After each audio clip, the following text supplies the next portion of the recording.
We live in a connected and rapidly changing world.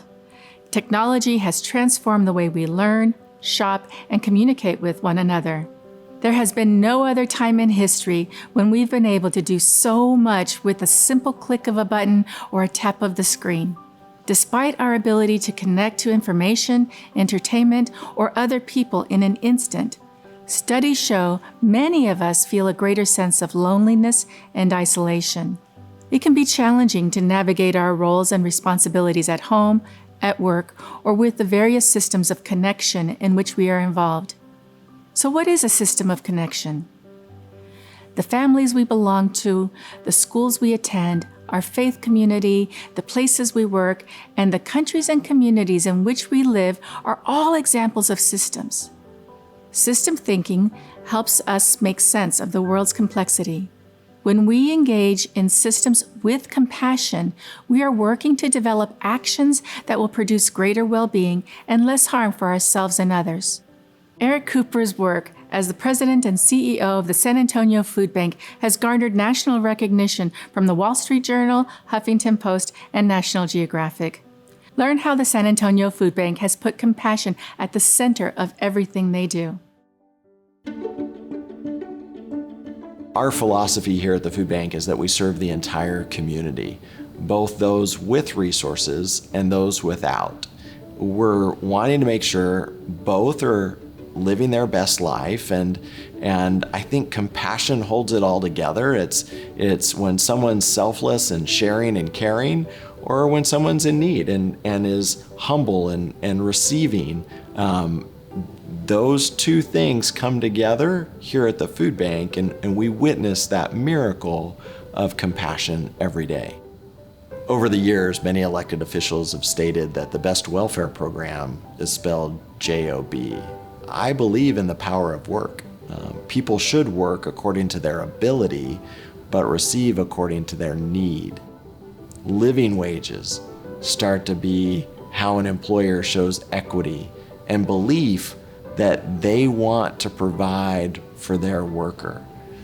The interdependencies of compassion and sustainability are oftentimes manifested in an hourly wage.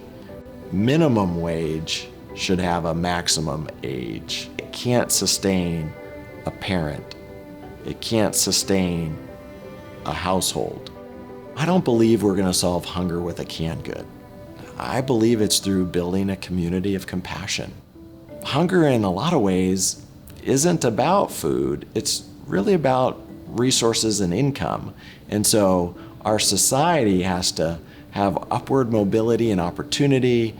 All sectors have to be firing in affordable housing and access to education, but meaningful employment that's sustainable, is going to be provided from a market that is compassionate.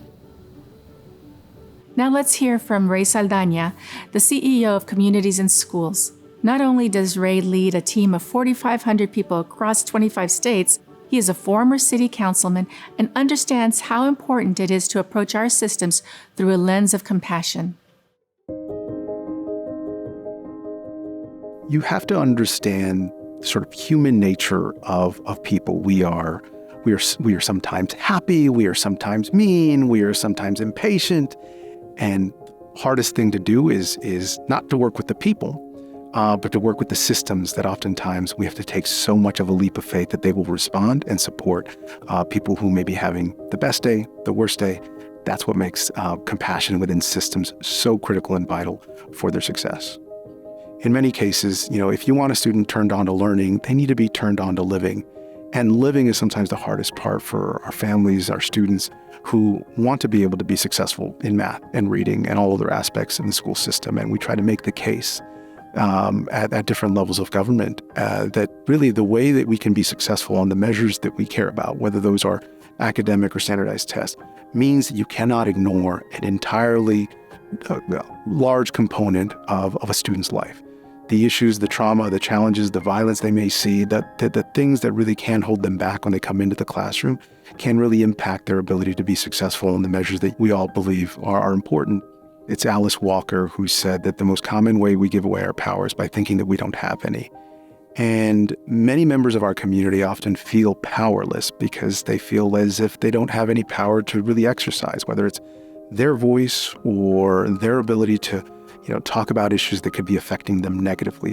When you have compassion, you don't ignore, communities that have been ignored for generations. You don't discriminate against those that decisions have been made in the past that have allowed them to be held back. And so I really think at any layer, whether you're thinking about universities, government systems, local parks, healthcare systems, schools, that when you bring compassion into a way of thinking, you really are disconnecting all of the problems that get in the way of the connections that need to be possible for relationships to really grow. When we combine compassion with systems thinking, we can more readily recognize how individual experiences, values, and choices influence the rest of the system. When we evaluate our perceptions and assumptions, we can act with greater equanimity in our relationships within these systems. By working together to solve problems, we reduce the risk of harm and increase well-being for ourselves and others. As a result, our systems can become more positive, healthy, and interdependent. We hope you enjoyed this video. For more resources and to continue learning, please visit the link on the screen and join the Compassionate USA Skills course.